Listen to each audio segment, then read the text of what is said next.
Lecture 7 स्पष्ट रूप से व्यर्थ घोषित ठहराव।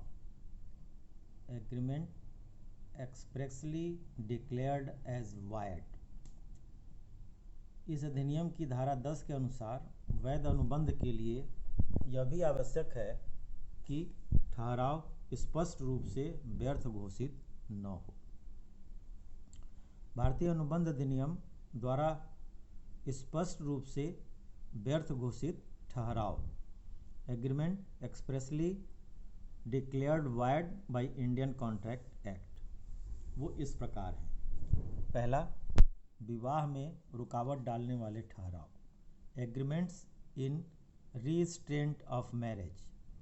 दूसरा, व्यापार में रुकावट डालने वाले ठहराव एग्रीमेंट्स इन रीस्ट्रेंट ऑफ ट्रेड। तीसरा, व्यापारिक कार्यवाही में रुकावट डालने वाले ठहराव agreements in restraint of legal proceedings. चौथा, अनिश्चित अर्थ वाले ठहराव एग्रीमेंट्स इन्वॉल्विंग अनसर्टेनिटी। पांचवा, बाजी के ठहराव वेजरिंग एग्रीमेंट। और अंतिम छठा, असंभव कार्य करने के ठहराव agreements to do impossible act. ये कुछ ऐसे कार्य हैं या ठहराव हैं जिनको अनुबंध अधिनियम स्पष्ट रूप से व्यर्थ घोषित किया हुआ है। अगर ठहराव इससे रिलेटेड हैं तो वो मान्य नहीं होते, लीगल नहीं होते और इसलिए वो अनुबंध के रूप में परिवर्तित भी नहीं होते और ऐसे ठहराव ही रह जाते हैं। अब इनके बारे में एक एक करके हम विस्तृत वर्णन करेंगे। पहला है विवाह में रुकावट डालने वाले ठहराव। इसके बारे में ये कहा गया इस अधिनियम में कि प्रत्येक ठहराव जो अवयस्क के अतिरिक्त किसी भी दूसरे व्यक्ति के विवाह में रुकावट डालता है व्यर्थ होता है। चूँकि विवाह करना और विवाहित जीवन बिताना प्रत्येक वयस्क का मौलिक अधिकार है और अवयस्कों के अपने हित में निर्णय करने की क्षमता में कमी के कारण कानून ने उन्हें संरक्षण प्रदान किया है। उदाहरण के लिए यदि ख से कहता है कि यदि तुम आजीवन विवाह न करो तो तुम्हें 1000 रुपये महीना देता रहूँगा, ख इसके लिए राजी हो जाता है, फिर भी यह ठहराव व्यर्थ है क्योंकि यह किसी व्यक्ति के विवाह में रुकावट डालने वाला ठहराव है। तो ये ठहराव स्पष्ट रूप से व्यर्थ घोषित कानून के द्वारा किया गया है। दूसरा, व्यापार में रुकावट डालने वाले ठहराव। प्रत्येक ऐसा ठहराव जिसके द्वारा कोई व्यक्ति किसी वैधानिक धंधे, व्यवसाय या किसी तरह का व्यापार या कारोबार करने से वंचित किया जाता है उस सीमा तक व्यर्थ होता है। यानी किसी भी व्यक्ति को ये अधिकार है कि वो अपनी इच्छा अनुसार किसी भी समय किसी भी स्थान पर कोई वैध व्यापार, लीगल ट्रेड कर सकता है। इस बात के लिए उसको मना नहीं किया जा सकता और उसको अगर ऐसा मना करने के लिए कोई ठहराव किया जाता है तो वह अवैध माना जाता है, व्यर्थ माना जाता है। एक मुकदमा हुआ था इस संबंध में, माधव चंद्र बनाम राजकुमार दास। ये दोनों पक्षकार कलकत्ता में रहते थे और इसमें से एक पक्षकार ने दूसरे पक्षकार से कहा कि वह उसके क्षेत्र में व्यापार न करे और इसके बदले वह कुछ धनराशि उसको देगा। उस व्यक्ति ने अपना व्यापार उसके क्षेत्र से बंद कर दिया, परंतु पहले वाले पक्षकार ने निश्चित की हुई धनराशि उस व्यक्ति को नहीं दी। बाद में उस व्यक्ति ने इस धनराशि के लिए वाद प्रस्तुत किया और बाद में यद्यपि व्यापार की रुकावट केवल विशेष स्थान की थी, परंतु न्यायालय ने इसे धारा 27 के अनुसार व्यर्थ घोषित किया। अगला है वैधानिक कार्यवाही में रुकावट डालने वाले ठहराव।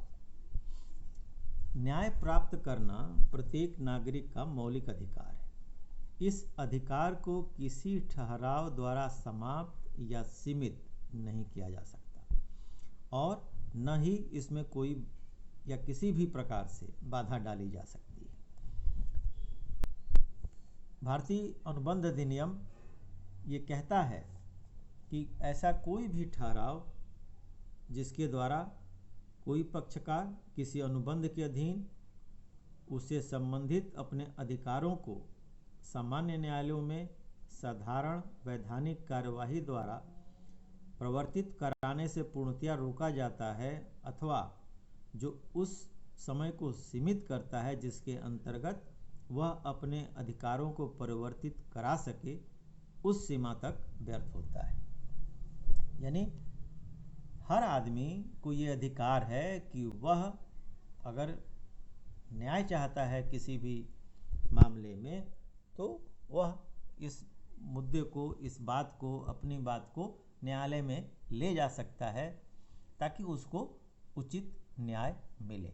और कोई भी प्रयास जो उसके इस अधिकार को रोकता है या इस कार्यवाही में रुकावट डालता है, वो सारे के सारे प्रयास अवैधानिक माने जाते हैं और वो ठहराव व्यर्थ घोषित किए गए हैं। इसके बाद अगला है अनिश्चित अर्थ वाले ठहराव।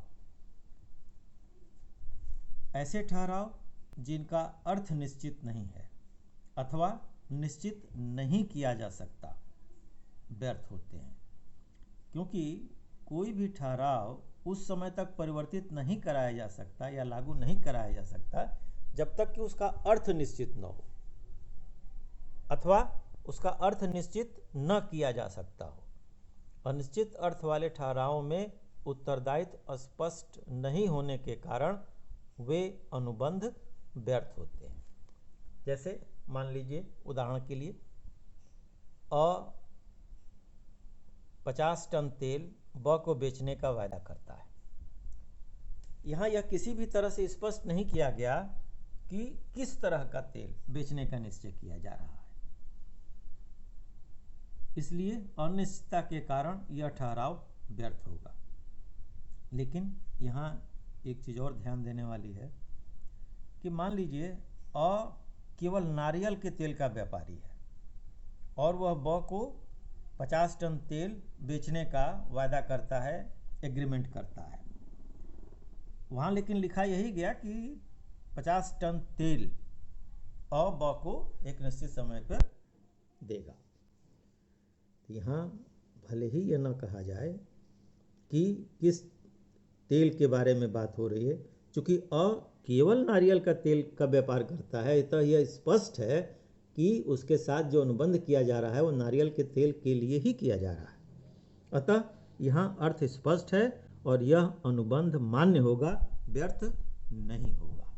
तो ये जरूरी है कि अगर अर्थ स्पष्ट नहीं किया जा सकता तब तो व्यर्थ होगा, लेकिन अगर स्पष्ट किया जा सकता है तो व्यर्थ नहीं होगा। और अगला है बाजी लगाने के ठहराव। चूँकि बाजी क्या होता है? बाजी ये होता है कि हम कहीं भी किसी अनिश्चित चीज़ के बारे में कुछ प्रेडिक्शन करते हैं और उसके अनुसार कुछ धनराशि का लेन देन किया जाता है। जैसे अगर क्रिकेट मैच हो रहा है दो देशों के बीच, तो उसमें से कौन जीतेगा कौन हारेगा इसको पहले से कहना, इसका प्रेडिक्शन करना संभव नहीं है, क्योंकि जब वो खेल हो जाएगा तभी पता चलेगा कि कौन जीता और कौन हारा।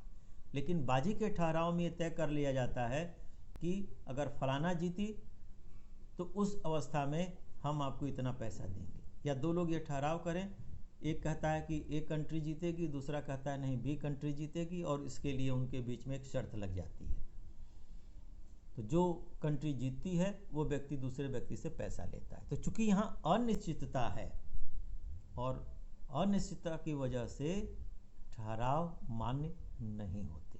ठहराव के लिए प्रस्ताव के संबंध में मैंने आपको बताया था कि उसमें कोई भी शर्त अनिश्चित नहीं होनी चाहिए, बिल्कुल स्पष्ट और सही होना चाहिए, क्योंकि मैंने एक उदाहरण उस समय बताया था कि एक व्यक्ति दूसरे व्यक्ति से गाय खरीदता है और ये कहता है कि अगर गाय 10 लीटर दूध देगी तो वो उससे दूसरी गाय भी खरीदेगा। तो अगर 10 लीटर देगी, ये तय नहीं है कि 10 लीटर दूध वो देगी या उससे कम देगी, तो ये अनिश्चित शर्त है। इसलिए जो दूसरी गाय के लिए उसने कहा है वह प्रस्ताव मान्य नहीं होगा, क्योंकि वो अनिश्चित शर्त उसमें लगाई जा रही है। तो बाजी के ठहराव में भी अनिश्चितता के कारण ये ठहराव व्यर्थ होते हैं। हालांकि इस अनुबंध अधिनियम में बाजी लगाने के ठहराव का कोई अर्थ स्पष्ट रूप से नहीं बताया गया है।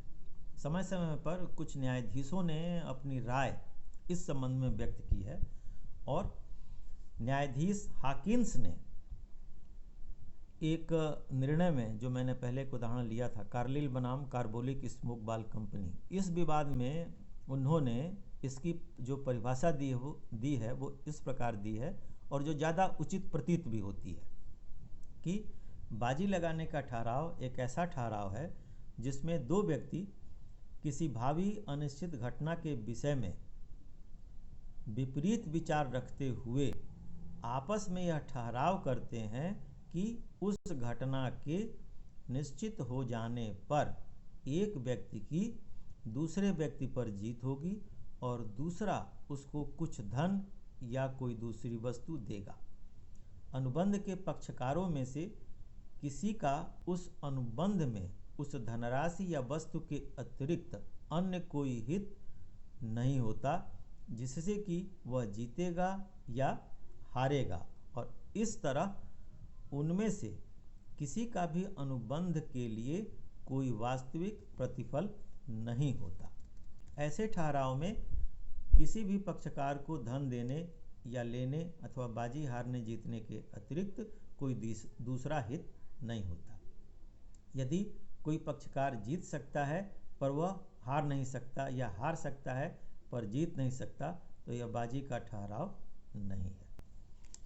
तो इसलिए जो बाजी के ठहराव होते हैं अनिश्चितता के कारण ये ठहराव भी स्पष्ट रूप से व्यर्थ घोषित किए गए हैं। तो ये कुछ उदाहरण है स्पष्ट रूप से व्यर्थ घोषित किए गए ठहराव के संबंध में। इस संबंध में जो प्रश्न बन सकते हैं वो ये हैं कि व्यर्थ ठहराव से आपका क्या आशय है।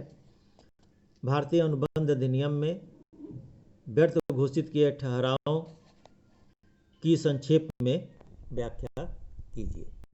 धन्यवाद।